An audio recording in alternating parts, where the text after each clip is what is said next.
ഇന്ന് അവനെ തേടി, അവന്റെ ഓർമ്മകൾ തേടി ഒരാൾ കൂടി എത്തിച്ചേർന്നിട്ടുണ്ട്. കാലം തൊടാതെ നെഞ്ചിലെ ഭിത്തിയിൽ വാക്കായി പടർന്നു നീ എത്ര ദൂരം.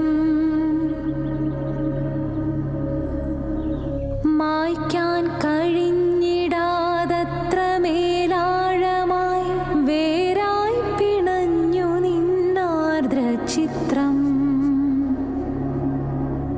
ഈ ജീവശ്വാസമായി എൻ ചക്രവാളത്തിൽ സൂര്യനായി മുന്നിൽ നീ വന്നു നിൽക്കേ. ഈ ജീവശ്വാസമായി എൻ ചക്രവാളത്തിൽ